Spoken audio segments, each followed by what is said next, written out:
Welcome to Tenor Tech, where I solve the problems you didn't even know you had.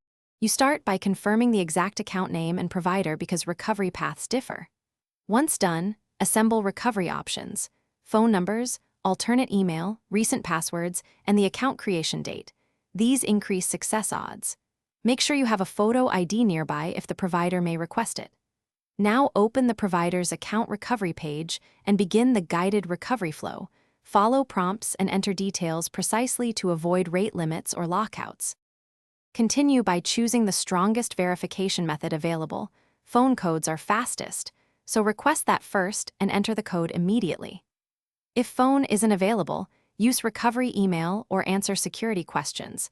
Be honest and provide approximations when you can't remember exact wording.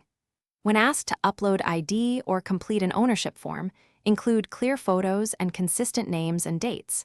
This reduces manual review time. Keep the session steady and avoid multiple failed attempts that can trigger temporary blocks. Once you regain access, immediately reset to a strong, unique password and enable two-factor authentication to prevent recurrence. Make sure to update recovery phone numbers and a backup email so future recoveries are smoother. If the automated process fails, don't panic.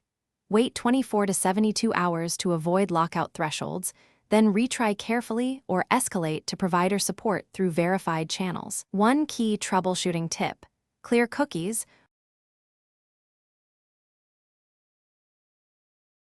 Thanks for watching. Subscribe to keep your life in tune.